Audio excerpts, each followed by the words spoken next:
Olá, olá, 27 de novembro de 2020, confira as principais notícias desta sexta-feira. Eleições 2020, confira os últimos detalhes da votação que vai apontar o próximo prefeito da capital. Justiça suspende festa da vitória dos eleitos em todas as cidades maranhenses. Vai começar a Semana Nacional de Conciliação, conheça ainda formas alternativas de solução de conflitos no quadro Questão de Ordem. Terminam hoje as inscrições para o vestibular da UEMA. Times maranhenses se preparam para mais uma rodada decisiva do Campeonato Brasileiro. Fique ligado na TV Difusora e tenha um bom dia, Maranhão.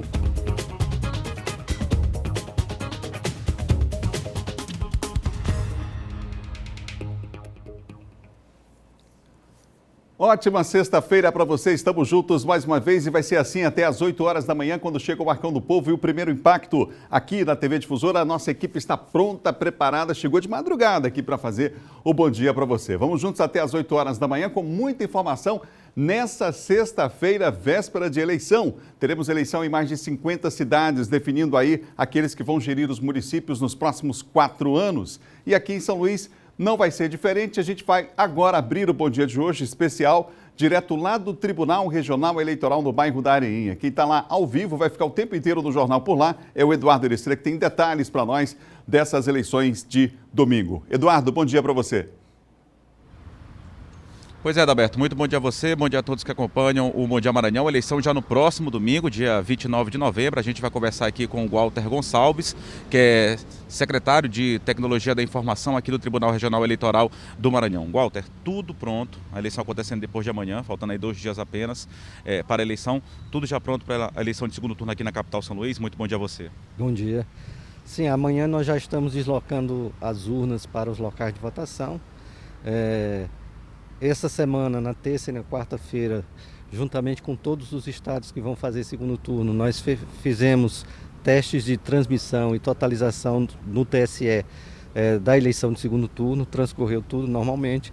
Então a nossa expectativa é a melhor possível em relação à totalização no segundo turno. Teve a geração de mídias dentro do processo que antecede o dia do pleito, que é no domingo, também carga e lacre das urnas. As urnas devem ser transportadas, estão aonde nesse momento? Deve ser o transporte das urnas para as sessões, como é que está essa programação? As urnas estão no depósito, tá centralizado lá no São Cristóvão, e a partir de amanhã elas estarão sendo deslocadas para os locais de votação.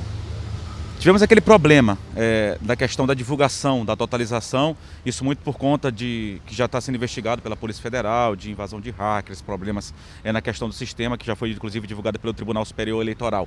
Os TREs, assim como aqui do estado do Maranhão, onde vai acontecer segundo turno, a exemplo aqui da capital São Luís, tem mantido contato com o TSE, já se sabe se essa divulgação será transmitida, as pessoas terão acesso a essa informação com mais agilidade nesse segundo turno, Walter? Sim, a expectativa é que o problema que ocorreu no primeiro turno não se repita. Diga-se de passagem, esse problema não interferiu na transmissão dos dados, tá? Para você ter uma ideia, às 22 horas nós tínhamos 99% de todos os BUs do estado transmitindo. O problema no TSE afetou principalmente a divulgação, tá? Então a nossa expectativa, até pelos testes que nós fizemos com o TSE na terça e na quarta-feira, é que não vamos ter nenhum problema em relação à totalização dos votos. Então permanece aquela informação, a gente inclusive vem falando muito sobre esse assunto em relação a essa questão de nulidade do pleito, essa questão de não computação de votos, algum tipo de problema no sistema. O resultado foi divulgado da forma correta, a eleição aconteceu de forma correta tanto aqui no estado do Maranhão quanto em outros estados. Sim. O efeito prático do problema que aconteceu na totalização foi na divulgação dos resultados. A totalização transcorreu normalmente, tá? E a prova disso é que isso pode ser auditado com base nos boletins que foram impressos nas urnas eletrônicas. Urnas todas prontas, amanhã começando o transporte, então tudo já adequado para a eleição de domingo, não é isso, Walter? Tudo, lembrando que mais uma vez foi antecipado em 1 hora, está antecipado em 1 hora o início da votação, a partir das 7 horas, com as 3 primeiras horas destinadas às pessoas idosas e que têm alguma dificuldade de locomoção. Obrigado pela entrevista, Walter Gonçalves, secretário de Tecnologia da Informação aqui do TRE Maranhão. A gente continua aqui, Adalberto, como você disse, daqui a pouco a gente volta diretamente ao vivo aqui do Tribunal Regional Eleitoral do Maranhão. Nessa sexta-feira, já domingo da eleição, a gente vai voltar a falar sobre a eleição. Sim, Adalberto. Eduardo, por favor, eu li, Adalberto, pode falar. A presença do Dr. Walter. Será que ele tem alguma ideia, alguma previsão de que horas nós devemos ter o resultado, por exemplo, a divulgação do resultado, caso não haja nenhum problema aqui de São Luís? aproveitar, Walter, o Adalberto, que está lá no estúdio apresentando o jornal, a gente já falou sobre essa questão da totalização, né, do resultado que deve ser divulgado de forma mais ágil, mais rápido, mais célere do que no primeiro turno, mas há já uma previsão do horário exato que deve ser divulgado. A eleição termina às 17 horas, segue até às 5 da tarde. Há uma previsão de horário exato para a divulgação do resultado. A gente já se saiba que o novo prefeito eleito vai assumir a Prefeitura de São Luís a partir de 2021, já se sabe um horário correto, já se pode pelo menos dar uma proximidade de qual horário seja? Diante da nossa expectativa de uma transmissão normal, uma votação normal, como aconteceu no primeiro turno, e corrigindo os problemas que houve na totalização no TSE, a nossa expectativa é que em torno de 21 horas nós já tenhamos encerrado os trabalhos da eleição aqui na capital. 9 horas da noite totalização, 21 horas, mas até antes esse resultado pode ser divulgado ou não? 21 horas é um prazo que está sendo dado aí pela Justiça Eleitoral. Bom, nós vamos estar divulgando, tá, através dos aplicativos e dos outros meios disponibilizados pela assessoria de comunicação do TSE, as parciais, o andamento da totalização praticamente em tempo real. Então a nossa expectativa é encerrar em torno de 21 horas esse trabalho aqui na capital. Obrigado, Walter. Mais alguma pergunta, Adalberto? Outra pergunta sobre parciais, mas como ele falou, esse ano teremos inclusive até para a imprensa, né? Vai ser mais fácil cobrir, acompanhando então essas parciais também. Muito obrigado, Eduardo. Obrigado também ao nosso entrevistado. De volta, Adalberto, com outras informações aqui ao vivo do Tribunal Regional Eleitoral. Eduardo Ericeira em plantão permanente agora, durante todo o nosso jornal, vai ser assim, vai estar lá no Tribunal Regional Eleitoral para informar você, para atualizar você com os principais assuntos relacionados à eleição de domingo. São 7 horas e mais 6 minutos, 7 e 6. Por falar em eleição de domingo, já tinha aí no Maranhão inteiro uma movimentação, né, em vários municípios sobre festa da vitória dos candidatos eleitos. Há uma decisão da Justiça agora proibindo não só a aglomeração em relação a esse tipo de festa ligada à eleição, mas qualquer aglomeração seguindo aquela determinação já, aquela portaria do Estado em relação à proibição por conta do tempo de pandemia. A gente vai falar sobre esse assunto, essa decisão liminar da Justiça agora com Eduardo Bueno. Bom dia, Bueno. Oi, Adalberto, bom dia para você, bom dia a todos. Inclusive, em 2 cidades do interior do estado, houve aglomerações, né? Foram registradas nessa semana justamente em festas da Vitória. E tinha mais outra planejada para hoje, mas atendendo a um pedido do Ministério Público, a uma ação civil pública movida pelo Ministério Público, a Justiça atendeu esse pedido e então deu essa liminar proibindo a realização desse show que aconteceria com o cantor Matheus Fernandes na cidade de Coelho Neto. A multa estipulada para quem realizasse o show estava em torno de R$100 mil. Inclusive, segundo a decisão do magistrado, o show desrespeitava todas as normas sanitárias, inclusive pelo menos 3 decretos municipais de Coelho Neto que falavam ou tratavam desse assunto, proibindo aglomerações, além de um decreto estadual, do decreto do dia 30 de setembro de 2020, que é o decreto 36.203. Então, por conta disso, o show que ocorreria hoje, nessa sexta-feira, foi cancelado e caso ele fosse realizado, existe essa multa aí no valor de R$100 mil. Adalberto. Bom, a gente tem imagens aqui ontem, né, Bueno, de Exatamente. uma festa aqui na capital. Você pode, inclusive, falar sobre esse assunto? Exatamente, Adalberto. Esse local é muito conhecido aqui no centro da capital, que é a Fonte do Ribeirão, e por vários meses a região ficou vazia por conta aí dos decretos que proibiam então aglomerações. Só que ontem, na quinta-feira, o tradicional samba que acontece por lá, houve um registro no número muito grande de pessoas nessa região. A gente está mostrando aí nas imagens que você pode acompanhar. A aglomeração foi grande lá na Fonte do Ribeirão e a gente, pelo menos pelas imagens, não percebe aí nenhuma autoridade pública ou sanitária fazendo algum tipo de fiscalização nessa área, o que também seria importante. Houve desrespeito também dos frequentadores que deixaram, por exemplo, de utilizar aí as medidas sanitárias, né? Deixaram de cumprir as medidas sanitárias que determinam, por exemplo, a aglomeração, né? As pessoas evitarem a aglomeração, o uso de máscaras. O que a gente percebe é que muita gente resolveu festejar ao invés de se prevenir. Em vez de se prevenir, o momento ainda pede muita cautela. Adalberto. Obrigado, Bueno, pelas informações. As imagens são impressionantes. A gente não tem nada contra quem promova festas, né? Quem faça aí a atividade econômica circular. Aliás, precisamos, depois de um tempo desse de paralisação aí, é necessário, mas a saúde está em primeiro lugar e há um decreto, inclusive, estadual sobre o assunto. Então, é preciso ficar atento a esses aspectos. Obrigado, Bueno, pela informação. Eduardo Bueno trouxe informação aí, portanto, e agora já é uma decisão da Justiça, claro que é em caráter liminar. Cabe ainda recurso, mas, por enquanto, é essa a decisão que está valendo de proibição de aglomeração de qualquer natureza. Então, Festa da Vitória ou festas semelhantes estão proibidas. Há uma multa rigorosa, você viu aí, R$100 mil é o valor da multa e, claro, a questão do descumprimento aí de uma decisão, por enquanto uma decisão da Justiça sobre o assunto, pedido feito pelo Ministério Público e também pela Defensoria Pública do Estado do Maranhão. São 7 horas e mais 10 minutos, 7h10. A gente continua falando de eleição porque o Tribunal Superior Eleitoral fez um levantamento em relação às ocorrências policiais. A violência nessa eleição foi maior do que na última eleição municipal. Os registros feitos de casos de violência, esses registros foram maiores do que na eleição, por exemplo, de 2016. Esse é só um dos destaques do nosso Giro de Notícias. De janeiro até agora, o Tribunal Superior Eleitoral contabilizou 264 crimes de violência contra candidatos e pré-candidatos nas eleições municipais de 2020. Desses, chegam a 100 os homicídios consumados ou tentados. Os números do levantamento parcial foram apresentados pelo Tribunal Superior Eleitoral e representam um aumento de 5 vezes em relação ao registrado no mesmo período de 2016, ano das eleições municipais anteriores, quando foram registrados 46 crimes de violência contra candidatos.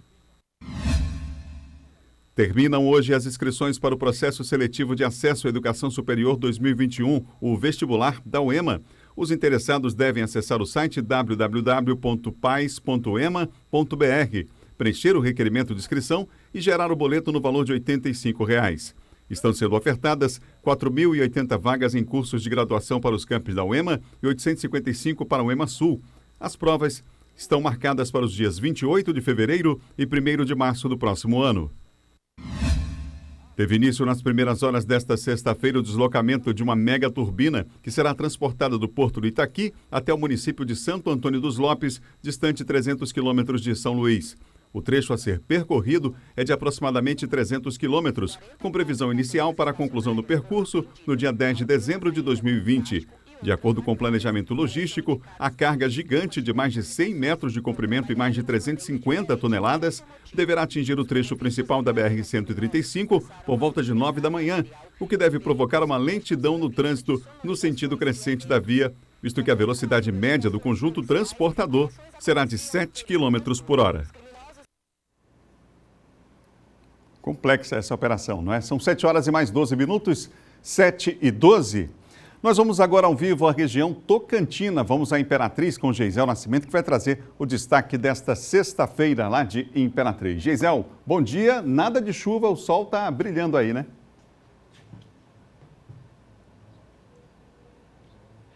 Olá, Adalberto. Bom dia para você. No momento, nada de chuva realmente. Neste exato momento, o clima está nublado. Hoje, 24, mínima de 23, a máxima de 33. Está tranquilo por enquanto para a gente começar a sexta-feira. Mas segundo a previsão, é 30% de chuvas. Vamos aguardar aí também essa chuva, né? Quero começar hoje a minha participação, Adalberto, com o destaque que foi no Bandeira 2 na noite de ontem. Um jovem de apenas 20 anos foi brutalmente assassinado na porta de casa ao chegar da igreja com as irmãs. Um outro jovem de bicicleta, armado, chegou, deu voz de assalto e teve uma reação. Ele disparou. O Everton Guilherme, de 20 anos, ele foi assassinado na porta de casa no bairro Nova Imperatriz. A vítima é filho de um sargento reformado da Polícia Militar. A polícia já está investigando este caso.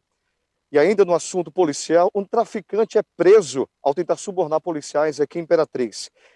Foi uma ronda de rotina da Polícia Militar quando um homem foi abordado em seu veículo e foi encontrado sachês de drogas, cocaína, além de uma quantia de R$ 2.000 em dinheiro. Esse caso aconteceu na Avenida JK, próximo à BR-010. Ao dar voz de prisão para este homem, ele tentou subornar os policiais com a quantia inicial de R$ 6.000. Em seguida, negociou para 10 mil. Evidentemente, a Polícia Militar não aceitou. No celular deste homem foi encontrado várias mensagens de negociações já de drogas.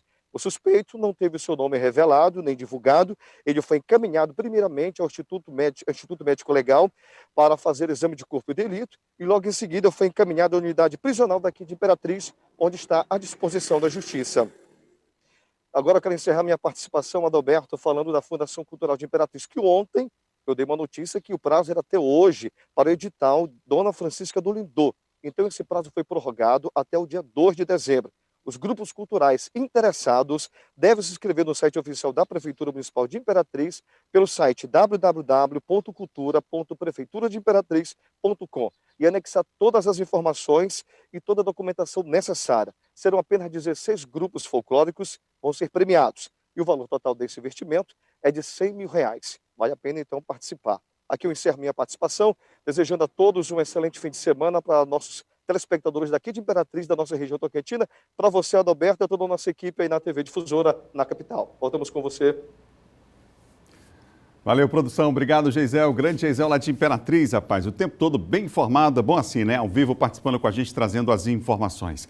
Domingo, quero lembrar você que desde cedinho na Rádio Difusora FM começa a nossa cobertura das eleições, já às 7 horas da manhã, 2 horas de programa no começo da manhã, depois da tarde a apuração na Rádio Difusora FM, nas nossas plataformas digitais, estaremos mais uma vez ao vivo. Estarei ao lado da Kate Almeida e de alguns especialistas, analistas, John Coutrin, nosso comentarista de política também, acompanhando ali a apuração dos votos e fazendo um balanço do que foi o dia dessa eleição em segundo turno aqui na capital maranhense. A gente conta com a sua audiência, viu? Lá nas nossas plataformas digitais nesse domingo a partir das 5 horas da tarde, ok? Na rádio desde o período da manhã já acompanhando a nossa programação. São 7 horas e 16 minutos, a gente fala de segurança agora com a participação de Silvan Alves.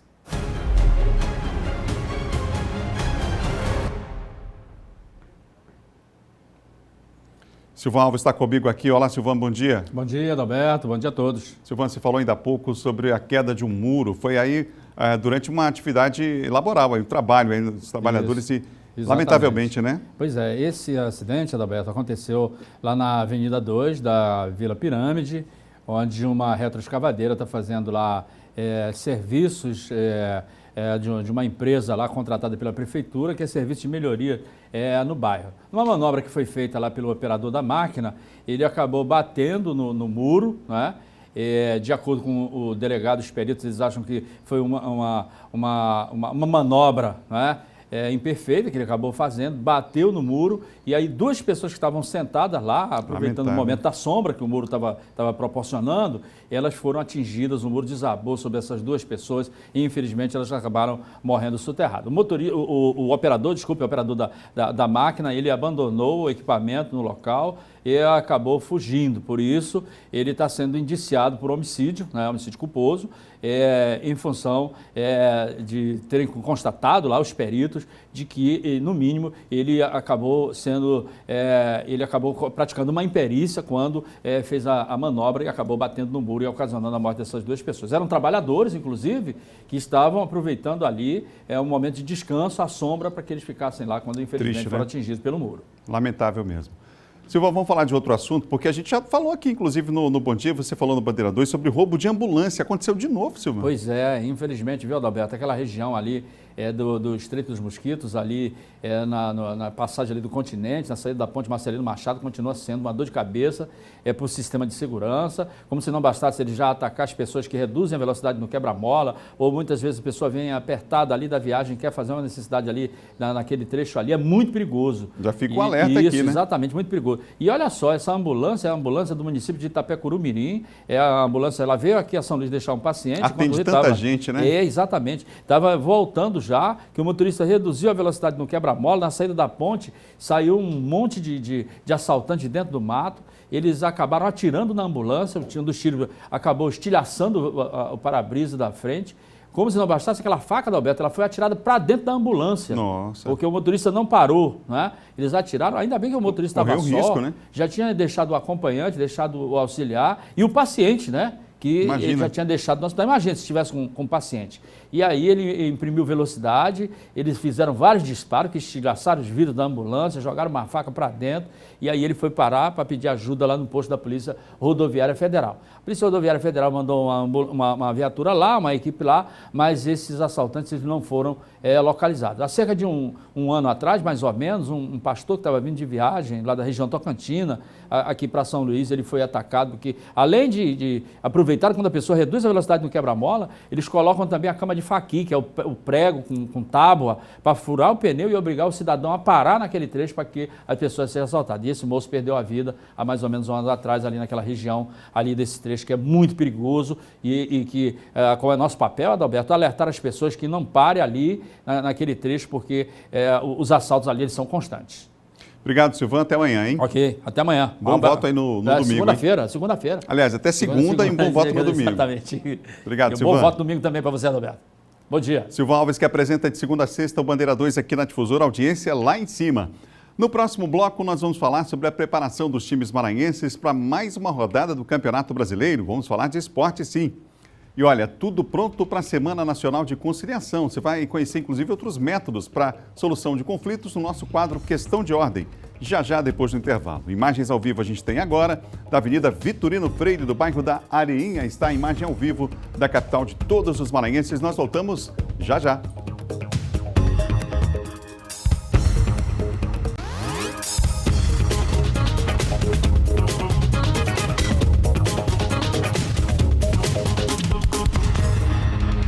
São 7 horas e mais 24 minutos, 7h24 de volta, o Bom Dia Maranhão ao vivo para todo o estado. Olha, está tudo pronto e começa na segunda-feira a Semana Nacional de Conciliação. Essa é um incentivo, inclusive, do CNJ, Conselho Nacional de Justiça, para mediação de conflitos, resolução, na verdade, de conflitos. A gente vai falar sobre o assunto agora aqui e temos, inclusive, uma reportagem sobre isso. Vamos ver. As audiências que envolvem a 15ª Semana Nacional de Conciliação, realizada anualmente pelo Conselho Nacional de Justiça desde 2006, ocorrerão em 3 instâncias do Judiciário: no Tribunal de Justiça, Tribunal do Trabalho e Tribunal Federal. A Semana Nacional de Conciliação acontecerá em todo o Brasil a partir da próxima segunda-feira, 30 de novembro, e se estenderá até o dia 4 de dezembro. Um dos principais objetivos é mostrar como esse método de solução de conflitos pode gerar acordo entre as partes de um processo, evitando desgastes físicos e até emocionais. A principal intenção dessa semana é fazer com que essas audiências ocorram e que essas partes, esses processos sejam resolvidos através de uma conciliação. Em Caxias, na terceira vara da família, por exemplo, são 67 audiências agendadas. Mas por conta de serem totalmente virtuais por meio de videoconferência ou plenário online, a expectativa é solucionar pelo menos cerca de 60% delas. Essa perspectiva do sistema de justiça de se buscar o consenso das demandas é que essas audiências já judicializadas, essas demandas já judicializadas e que são trazidas para essa semana, é de que se consiga demonstrar, se consiga trazer essas partes para que elas consensualizem as suas demandas. São 7 horas e 26 minutos, a gente continua falando sobre esse tema, agora no nosso quadro Questão de Ordem.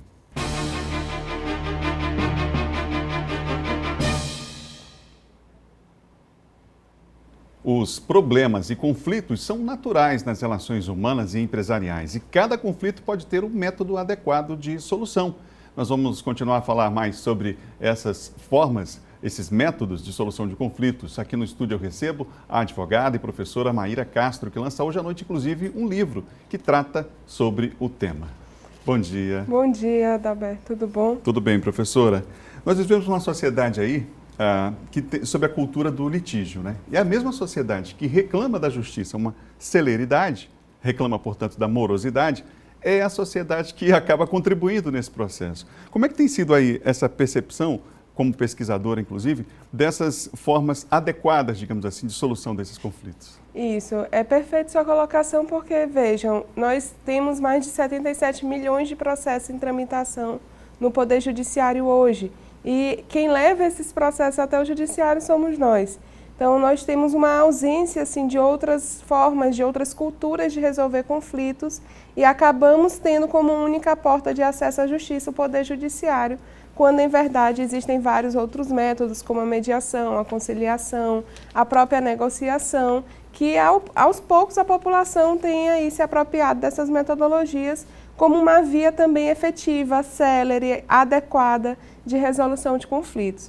Então, de fato, é uma perspectiva de mudança de cultura, de sair de uma cultura do litígio para uma cultura de pacificação, de diálogo, de buscar vias mais satisfatórias, digamos assim, de resolver essas demandas. E essas datas, como por exemplo, a partir de segunda-feira, essa Semana Nacional de Conciliação promovida pelo CNPJ, elas contribuem nesse sentido de mudar essa cultura? É muito importante a atuação do CNJ, que é o nosso Conselho Nacional de Justiça, porque desde 2010 eles têm uma resolução que institui uma política judiciária nacional. Então, o CNJ é um ator principal nessa divulgação, digamos assim, nesse estímulo dos métodos adequados. E ter uma semana inteira destinada para o debate, para a realização de sessões de conciliação, para introduzir essa temática na sociedade é de extrema relevância. Algo que me deixa muito feliz de nós termos esse espaço em uma semana de novembro como iniciativa do próprio poder público, do próprio poder judiciário. Como são métodos muito recentes, quer dizer, o próprio Código do Processo Civil de 2015, recentemente, deixou claro lá que os defensores públicos, os membros do Ministério Público, os juízes, enfim, todos esses atores sociais precisam estimular esses métodos, né?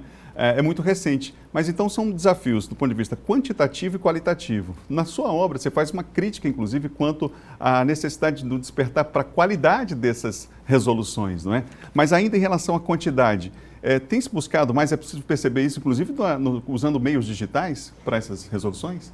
Perfeito. Nós vivenciamos uma crise numérica do Poder Judiciário. Então, como mencionei, são mais de 77 milhões de processos.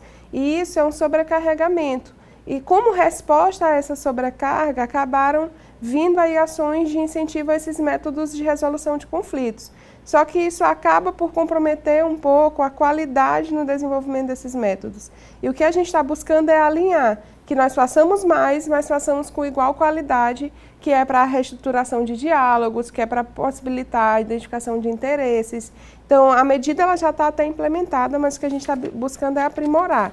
E ela tem sido realizada assim de modo online, principalmente com o contexto de pandemia que nós estamos inseridos, né? Os métodos de resolução online, eles existem, as varas de família têm feito sessões virtuais, os centros judiciários têm feito sessões virtuais para possibilitar a continuidade mesmo desses serviços. Essa obra que vai ser lançada hoje à noite aqui em São Luís, qual é a proposta que você faz? Você faz uma análise, né, um diagnóstico, mas que propostas são apontadas nesse trabalho? Aliás, pesquisa tem data para começar, para terminar não tem, né? Mas que propostas você suscita nessa obra como caminhos interessantes para qualificar mais essa mediação? A obra ela fala sobre um agir comunicativo, de instaurar espaços de diálogos efetivos dentro do próprio Poder Judiciário. Então, eu questiono como é que o nosso judiciário tem conversado com a população, qual é o tipo de fala que tem sido feita, né? Tu, como trabalhas como comunicação, sabes a importância de ter diálogos efetivos e que de fato comuniquem. Então, a proposta, e aí sem dar nenhum tipo de spoiler, porque eu espero que todos tenham conhecimento com relação à obra, mas a proposta é fazer essas reflexões sobre acesso à justiça, sobre diálogo, de identificar quais são os pontos que esses centros judiciários podem aprimorar, né? A questão dos próprios quantidade de audiências por dia, tempo disponível para a realização de cada sessão de mediação. São alguns aspectos que eu analisei no decorrer desse trabalho. É interessante essa mudança cultural, porque, em geral, a gente tem uma expectativa de que o outro resolva os nossos problemas, né?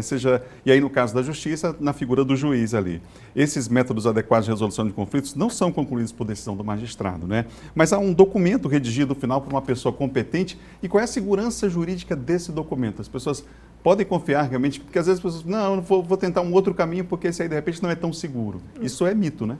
Tudo que é novo gera uma certa desconfiança, né? E é assim com esses métodos, mas fiquem tranquilos porque tem total validade. O próprio Código de Processo Civil que tu já mencionaste, ele fala que esse documento, depois de homologado pelo juiz, tem a mesma força de uma sentença judicial.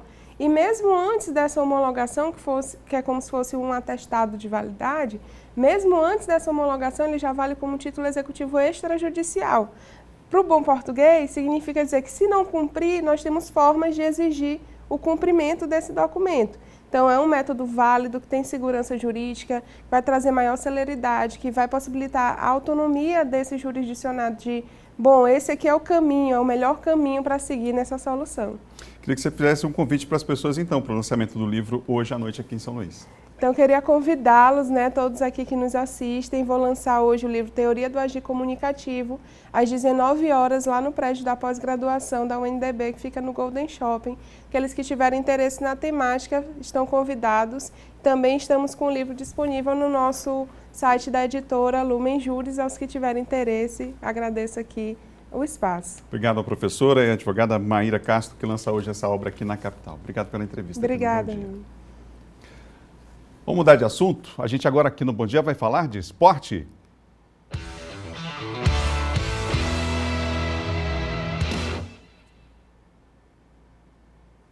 A gente fala de esporte e começa com o Sampaio Corrêa, Campeonato Brasileiro da Série B. O Sampaio pega o Brasil de Pelotas hoje à noite aqui no Estádio Castelão.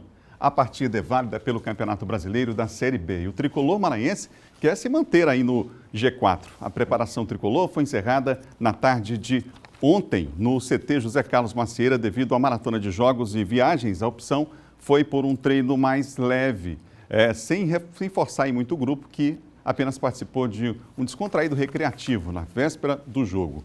Recuperado da Covid-19, o atacante Pimentinha participou da movimentação e pode ser uma novidade entre os relacionados para a partida.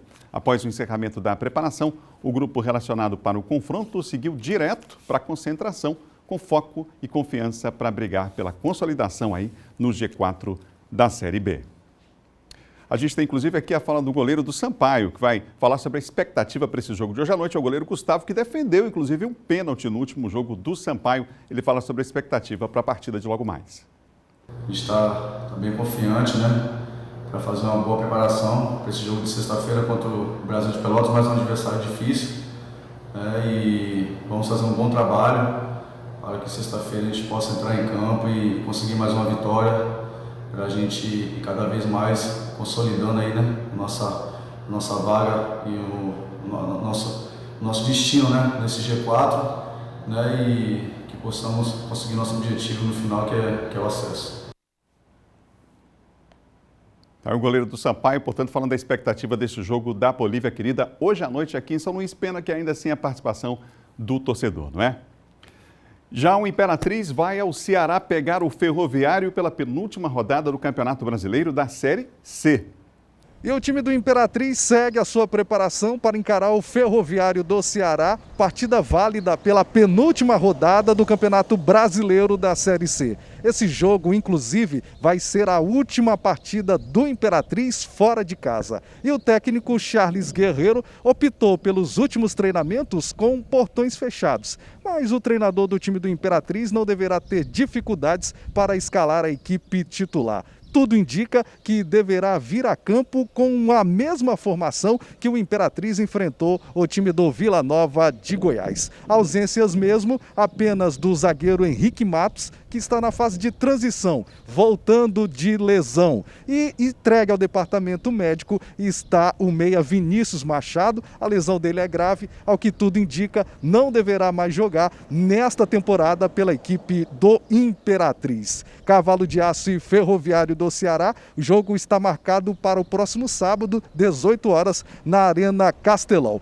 O Imperatriz realiza treinamento ainda nesta quinta-feira aqui na cidade de Imperatriz e logo depois do almoço o time viaja com destino a Belém do Pará. De lá vai pegar o avião com destino à capital cearense Fortaleza, previsão de chegada para sexta-feira, onde o Imperatriz ainda deverá realizar um treino leve apenas para o relaxamento muscular. A partir daí entra em concentração para enfrentar então o Ferroviário na penúltima rodada deste Campeonato Brasileiro da Série C. O Imperatriz já está rebaixado, tem apenas 1 ponto e ainda não conheceu a vitória nesta competição.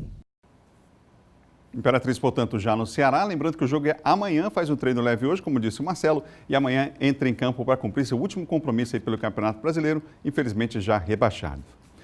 Já o Motoclube entra em campo amanhã pelo Brasileiro. O rubro-negro maranhense pega o Baré de Roraima no Estádio Castelão. O Papão encerra sua participação na primeira fase da Série D, defendendo a terceira posição do Grupo 3 e a invencibilidade jogando como mandante. O time deve ter pelo menos 5 novidades para esse jogo. O técnico Léo Goiano não terá o zagueiro Ferron, os volantes Lucas Gonçalves e Abu, além do atacante Andrezinho, ambos suspensos pelo 3º cartão amarelo. O zagueiro Júlio Pitt fala sobre a expectativa para o jogo de amanhã. A gente precisa terminar essa primeira fase bem. A gente vem conversando muito durante essa semana. A gente sabe do jogo que não foi tão bom que a gente apresentou na última rodada. Isso é uma imagem que o grupo quer apagar, entendeu? A gente vem se cobrando diariamente aí. E nós estamos muito preparados, muito focados em fazer um bom jogo no sábado para a gente terminar essa primeira fase bem, nos dar confiança, entrar na fase do mata-mata com confiança. E esse jogo contra o Baré dentro de casa, a gente tem que fazer prevalecer o fator casa. E estou muito confiante, muito preparado, junto com toda a minha equipe, para a gente poder sair de lá com os 3 pontos e confirmar essa nossa 3ª colocação. Boa sorte aí ao Papão do Norte, ao Motoclube de São Luís. Ainda pela Série D, o Juventude Samas pega amanhã o Santos do Amapá pela última rodada da fase de grupos, hein? Com 20 pontos, o Juventude é o 4º colocado do grupo 2 e seu adversário direto pela classificação é o São Raimundo de Roraima, que tem 2 pontos a menos e joga contra o Altos nessa última rodada. A Juventude tem chance, sim, de se classificar.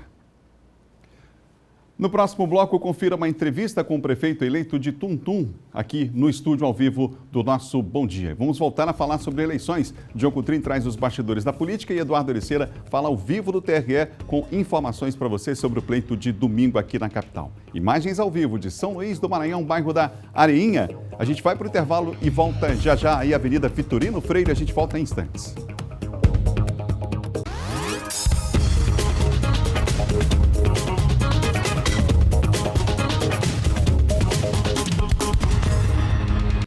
Estamos de volta com o Bom Dia Maranhão, são 7h42. Aqui no estúdio nós continuamos entrevistando os prefeitos eleitos do Maranhão. Hoje eu recebo aqui o deputado estadual Fernando Pessoa, eleito prefeito da cidade de Tuntum para os próximos 4 anos. Ele teve 55,14% dos votos dos eleitores, 11.676 votos. Prefeito, bom dia. Bom dia, Adalberto. Bom dia a todos do nosso estado do Maranhão, em especial lá da nossa região central do nosso estado, da nossa querida Tuntum. Prefeito, são vários os desafios nessa administração e o que o senhor tem em mente aí para os próximos 100 dias, né? São vários os desafios, a gente sabe disso, inclusive nesse ano em especial, um tempo de pandemia, diminuição de arrecadação, mas nesses 100 dias o que o senhor estabeleceu como prioridade? Nesses 100 dias, nós iremos organizar a máquina pública, iremos colocar para funcionar a prefeitura, a favor do povo da nossa cidade. Lá em Tuntum hoje nós temos um grande problema que é salários atrasados, vários funcionários fantasmas, então nós iremos primeiramente resolver esse problema. Resolver colocando a máquina para funcionar em benefício do povo da nossa cidade, enxugando a máquina, justamente para poder a engrenagem começar a rodar e funcionar da forma que tem que ser resolvido lá na cidade. Em relação às secretarias, o senhor pretende fazer alguma mudança? Já pode anunciar alguma coisa nesse sentido? Quanto à estrutura organizacional? As secretarias, a partir da próxima semana, estaremos lá na cidade de Tuntum anunciando os nossos novos secretários que irão trabalhar junto conosco, lado a lado, pela população tuntuense. Iremos enxugar o máximo possível, justamente como eu estou lhe falando. Enxugar para poder a máquina começar a funcionar e aí logo nos 3 primeiros meses, no 4º mês, nós já queremos começar a iniciar grandes obras na cidade de Tuntum, que são obras que a nossa cidade está almejando há muito tempo. Há um clamor também dos moradores de lá em relação às estradas vicinais, né? Quer dizer, durante um bom tempo, essas estradas foram abandonadas e há também durante a campanha, o senhor chegou a falar sobre isso, sobre essa necessidade de, por exemplo, o produtor rural, né, para escoar sua produção, precisa, por exemplo, de uma estrutura adequada.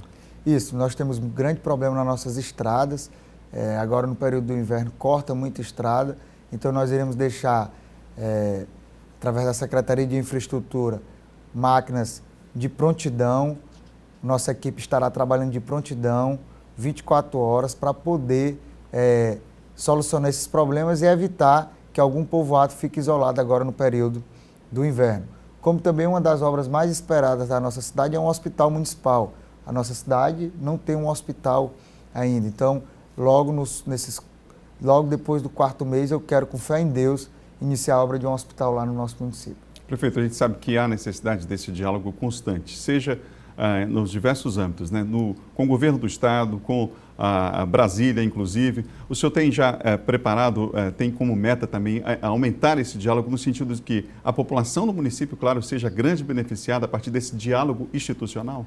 Isso, nós já entramos em contato em Brasília com alguns deputados federais, com o nosso senador da República, o Everton Rocha, aonde já se disponibilizou e já estará nos aguardando para algumas obras que foi prometidas agora na campanha por nós. Então nós já estamos trabalhando projetos, já iniciamos desde o meu segundo dia, foi em Tuntum, fiquei se elegendo no domingo, segunda estive lá conversando com as pessoas, terça, na quarta estive já em São Luís, já realizando alguns projetos, pedindo para executar alguns projetos para podermos apresentar aos deputados federais e também ao senador Everton em Brasília para podermos iniciar no 4º mês na nossa administração. Nós estamos com a administração toda organizada, com passo a passo o que iremos fazer nesses próximos 4 anos pela cidade de Tuntum. E aí o que nós queremos é justamente dar dias melhores ao nosso povo, porque o nosso povo precisa e anseia dias melhores. Você falou sobre a área da saúde, a gente está sobre, inclusive, o tempo de pandemia. E na área da educação, prefeito, que desafios o senhor tem pela frente aí? Olha, na área da educação estivemos fazendo agora um estudo. Nós iremos receber, esse ano agora de 2021, 5 milhões a menos do que recebeu no ano de 2020. Não sei se foi de propósito, porque perderam a eleição, mas a alimentação do sistema aconteceu de forma errada. Mas estamos trabalhando para isso. O nosso desejo era agora, nesse primeiro ano, já iniciar com uma escola de tempo integral no município. Infelizmente, não vou ter condições de fazer isso no primeiro ano, mas já está previsto para o segundo ano, pelo menos 2 ou 3 escolas de tempo integral no município de Tuntum.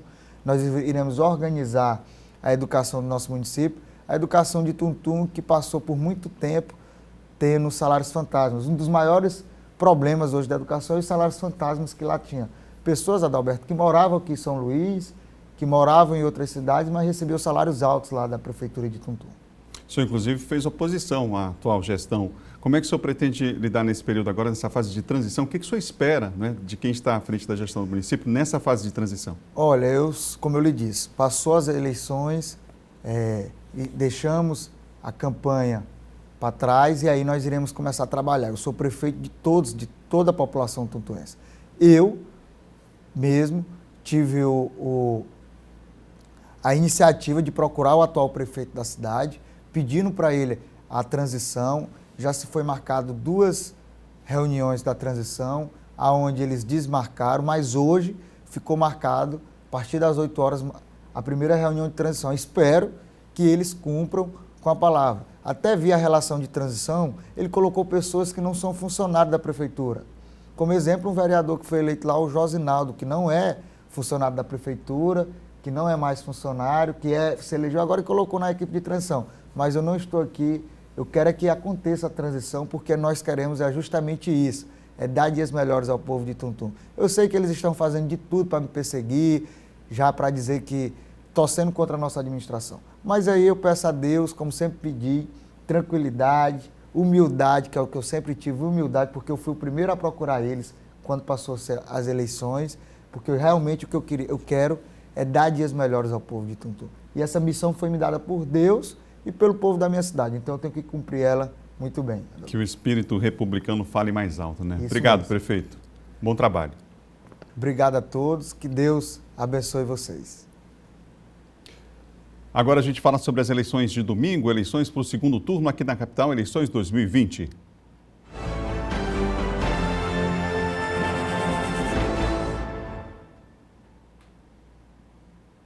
Nós vamos voltar ao Tribunal Regional Eleitoral, onde está o repórter Eduardo Ericira, que tem mais detalhes sobre o pleito deste domingo. Você, Eduardo? Pois é, Adalberto, voltamos a falar ao vivo aqui do Tribunal, da sede do Tribunal Regional Eleitoral do Maranhão, no bairro da Areinha, aqui na capital São Luís, conversando agora com o presidente do TRE, o desembargador Tairone Silva. Desembargador, tem um planejamento já de hoje até o domingo, data da eleição, o dia do pleito. O que está organizado de hoje, sexta-feira, no sábado e também no domingo, desembargador Tairone? Muito bom dia ao senhor. Bom dia. Bem, hoje estamos aí já concluindo os preparativos, vamos fazer daqui a pouco uma reunião com a segurança, com a polícia, o exército, para estabelecer realmente a forma de distribuição do pessoal de segurança, via logística de segurança. Amanhã já vamos fazer a distribuição das urnas, logo a partir das 7 horas. Vai se iniciar a distribuição das urnas. Amanhã também vamos fazer, às 9 horas, começar a questão preparar para a eleição paralela, que nós vamos também, da mesma forma, realizar aqui durante a votação e aguardar, evidentemente, domingo, que vai ser o dia da votação. O certo é que estamos já com tudo organizado, evidentemente que o universo é bem menor das eleições.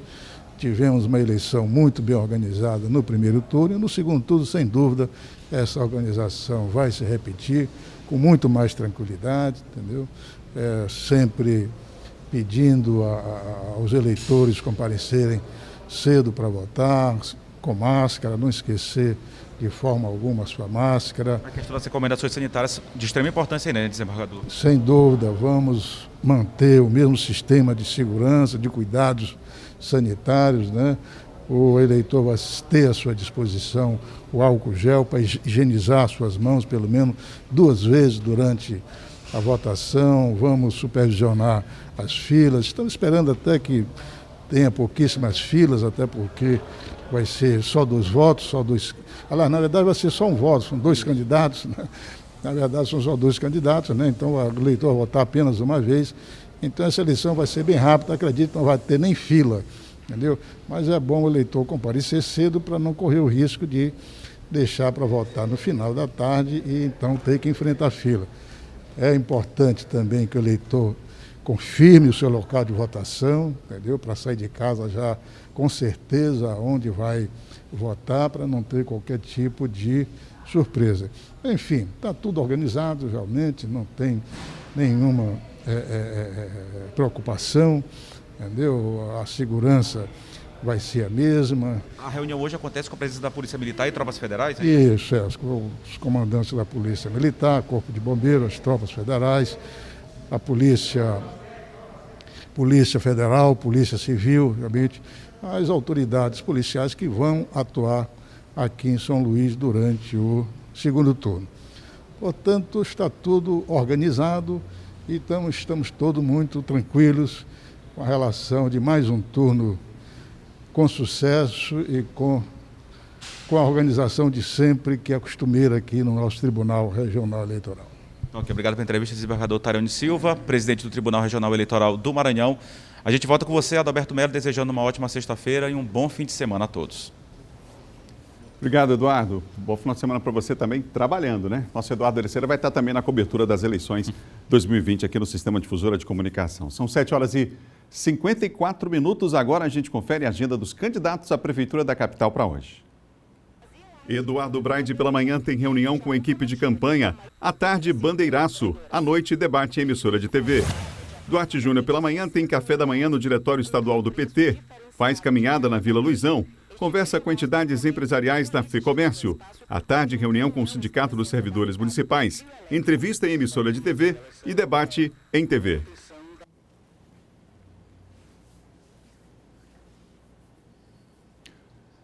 Vamos lá, a gente está aqui no Bom Dia Maranhão ao vivo e agora é hora de falar de política com a participação de John Coutrin.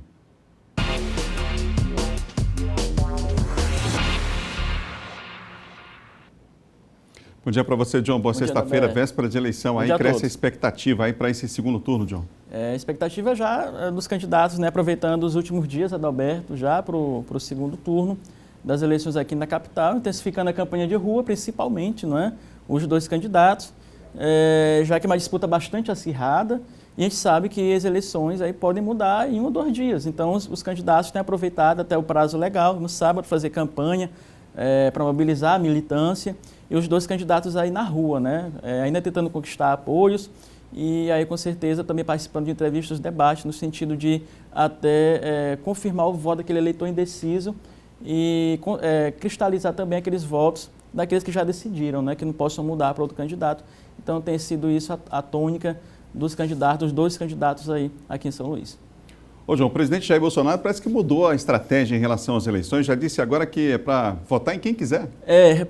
Ora, Adalberto, porque os candidatos do presidente foram um fracasso nas urnas, não é? O que acontece? Vamos lá, pega o exemplo do Rio. As últimas pesquisas têm mostrado o Crivella com 30%, vai perder com o adversário dele, Eduardo Paes, com 70%. O adversário tem 70%, o Crivella tem 30%. Então, o que o presidente fez? Tirou o corpo fora. Né? Não vou apoiar o Crivella, meu candidato vai sofrer uma derrota dessa fragorosa. Depois não dizer que perdeu. Aí vai dizer que perdeu. Então, vote quem quiser lá no Rio, vote quem quiser em São Paulo também. O presidente já falou, né? Vote quem quiser em São Paulo. Aqui em Fortaleza, por exemplo, o candidato dele vai perder também, segundo as pesquisas. Então, não foi bom o primeiro turno e nem o segundo turno para os candidatos do presidente Jair Bolsonaro. Então, ele fez essa live ontem, Roberto. A gente lembra que antes ele fazia a live para pedir voto para os candidatos. Dessa vez, ontem, já mudou o discurso. O presidente não quer atrelamento a nenhum nome no segundo turno, não quer nem saber de eleições no segundo turno, salva algumas exceções, algumas cidades, mas nas capitais ele tirou o corpo fora e deixou lá o Crivella vir navios, né, Adalberto?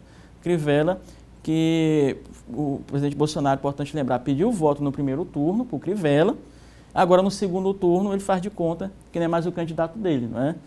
Até porque há uma expectativa, há inclusive nos bastidores possibilidade até de Eduardo Paes aí, após as eleições, ter um relacionamento, né, mais próximo com o presidente Bolsonaro, por isso talvez ele aí também quis, nesse segundo turno, tirar o time de campo, né? Portanto, não está sendo muito bom o resultado das eleições para o presidente Bolsonaro e seus candidatos no país. Ô, João, é importante avisar, inclusive aqui na capital, que é a cidade que a gente vai ter segundo turno, Isso. que está proibida a festa da vitória, né? Já no interior já tivemos vários casos em várias cidades. Agora há uma decisão da Justiça, a gente abriu o jornal hoje falando sobre isso, aí é preciso ficar atento a isso, não só a esse aspecto, mas qualquer tipo de aglomeração, em especial agora aí, a gente está às vésperas da eleição, é preciso que as pessoas tenham cuidado em relação a isso, afinal ainda estamos num tempo de pandemia, né? O que está acontecendo? Os prefeitos têm convocado, Adalberto, as festas da vitória, né? E, claro, como vem um cantor famoso, é óbvio que vai aglomerar demais, né? Um cantor famoso, de graça, sem pagar nada. Aí, por exemplo, lá em Coelho Neto, tinha um show de Matheus Magalhães, a pedido do Ministério Público... Matheus Fernandes, né? Matheus Fernandes, aliás, a pedido do Ministério Público e da Defensoria, o prefeito decidiu cancelar de forma muito sensata, correta, não é? Já que tem um decreto estadual também que proíbe, como você falou, Adalberto, esse tipo de aglomeração. Lá em Santa Inês também da mesma forma. Obrigado, viu, John? Até Bom segunda. voto aí domingo, até segunda. Até segunda. Domingo a gente vai estar aqui na cobertura, por sinal, cobrindo as eleições a partir de 5 da tarde, trazendo informação para você. Bom Dia Maranhão termina agora, outras notícias você confere no portal MA10. A todos um ótimo final de semana, né? Um bom voto para todo mundo, a gente se encontra na segunda. Tchau, tchau.